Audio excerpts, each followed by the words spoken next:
Assalamualaikum warahmatullahi wabarakatuh. Nama saya Dinda Agustini dengan NIM 2285193. Saya angkatan 2019 jurusan Bimbingan dan Konseling Untirta. Video kali ini untuk memenuhi ulangan akhir semester dengan mata kuliah Manajemen Bimbingan dan Konseling dengan dosen pengampu Ibu Desi Yunika Khairun MPD. Pertama saya akan menjelaskan rasional. Rasional itu paradigma bimbingan dan konseling dewasa ini lebih berorientasi pada pengenalan potensi, kebutuhan, dan tugas perkembangan, serta pemenuhan kebutuhan dan tugas perkembangan tersebut. Pemenuhan perkembangan optimal dan mencegah terjadinya masalah merupakan fokus layanan. Atas dasar pemikiran tersebut, maka pengenalan potensi individu merupakan kegiatan urgen pada awal layanan bantuan bimbingan dan konseling. Pada saat ini tertuju pada pengenalan kebutuhan serta peserta didik, orang tua, dan sekolah. Jadi, bimbingan dan konseling di sekolah ini memiliki peranan penting dalam membantu peserta didik dalam mencapai tugas-tugas perkembangan. Sebagaimana tercantum dalam standar kompetensi kemandirian peserta didik dan kompetensi dasar. Dasar hukum pelayanan bimbingan dan konseling sebagai satu layanan pendidikan yang harus memperoleh semua peserta didik telah termuat dalam Undang-Undang Republik Indonesia Nomor 89 Tahun 1989 tentang Sistem Pendidikan Nasional dan Peraturan Pemerintah Nomor 28 Tahun 1990 tentang Pendidikan Dasar dan Nomor 29 1990 tentang Pendidikan Menengah. Dasar hukum Prota ini juga sangat lengkap terkait dengan peraturan pemerintah yang mengenai bimbingan dan konseling. Di sekolah, visinya terwujudnya Tamtama Unggul Bintara kompetensi dan wawasan lingkungan. Misinya menyelenggarakan pembelajaran efektif dan inovatif yang berorientasi pada pencapaian kompetensi dengan memperhatikan kompetensi yang dimiliki peserta didik. Visi misi BK yaitu visinya terwujudnya pelaksanaan layanan konseling yang profesional dalam meningkatkan perkembangan serta kemandirian peserta didik atau konseling menuju pribadi yang unggul, beriman, berkompetitif, dan berwawasan lingkungan. Nah, penyelenggaraan pelaksanaan pelayanan bimbingan konseling ini yang memandirikan peserta didik atau konseling berdasarkan pendekatan yang humanis dan multikultural. Nah, visi misi BK di program tahunan SMA Semen Padang ini sudah sesuai dengan petunjuk yang dikasih. Nah, deskripsi kebutuhan berdasarkan ITP. Di bidang layanan, hasil kebutuhan dan rumusan, pribadi belum memahami faktor penyebab stres dan cara mengatasinya. Dan perlu mengetahui tentang penyebab stres. Di sosial, kurangnya toleransi sesama teman yang beda agama. Dan dalam berteman harus dengan siapa saja, jangan memilih dalam berteman. Di karirnya, kurangnya persiapan dalam karir. Di rumusan tujuan bidang layanan yang pribadi, meningkatkan pengetahuan tentang faktor penyebab stres, memiliki cara untuk mencegah stres.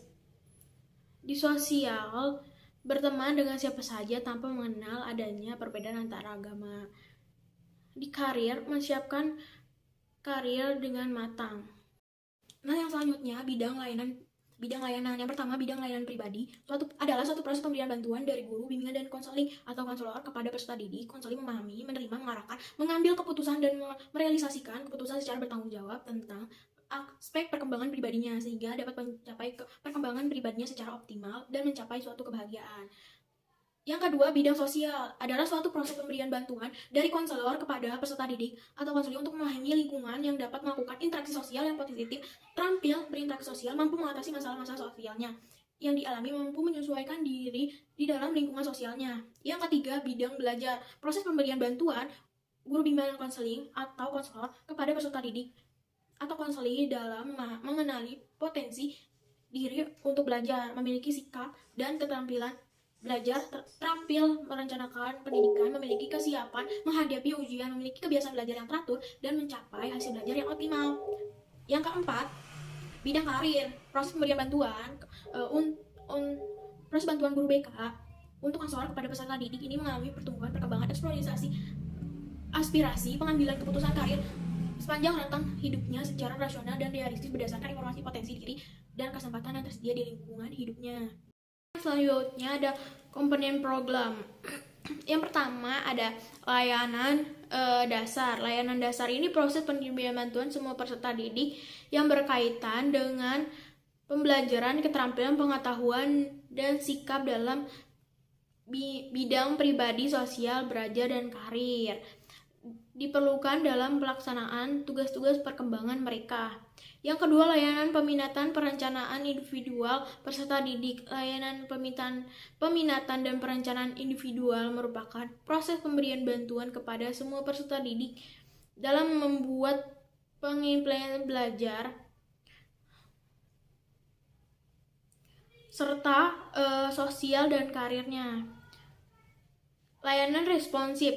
Layanan responsif ini merupakan pemberian bantuan terhadap peserta didik atau konseling memiliki kebutuhan masalah memerlukan bantuan dengan segera dengan tujuan layanan ini memberikan layanan intensif terhadap peserta didik yang mengalami krisis.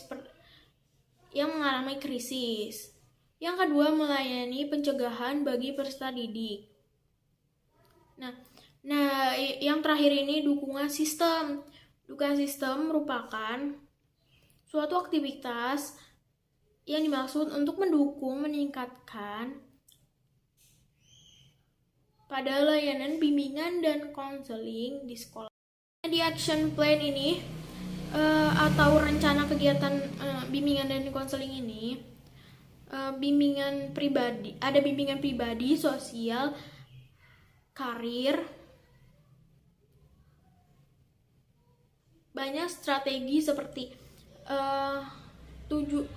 bimbingan kelompok dengan metode jigsaw, terus juga ada bimbingan kelompok dengan metode number rate heads together, juga dengan ada action plan karir, bambu dancing, dengan bimbingan konseling kelompok. Pelaksanaan layanan umum. Rencana pelaksanaan layanan umum ini topiknya atau materinya manajemen waktu, komponennya layanan dasar, tujuannya peserta didik atau konseli mampu mengatur waktu agar dapat membagi waktu saat belajar dan bermain serta bisa memanfaatkan waktu maksimal mungkin. Terus juga layanannya untuk kelas 12, waktunya 1 kali 45 menit dengan metode jigsaw. Evaluasi komponennya ada konteks, input, proses, produk, indikatornya, tugas perkembangan, dan permasalahan siswa. Inputnya rasio guru BK, ruangan, dukungan keuangan, keahlian yang dimiliki guru BK, prosesnya pemberian informasi, keterlaksanaan kegiatan, ketercapaian tujuan program, terus produknya perkembangan siswa. Nah, sekian dari penjelasan tadi. Wassalamualaikum warahmatullahi wabarakatuh.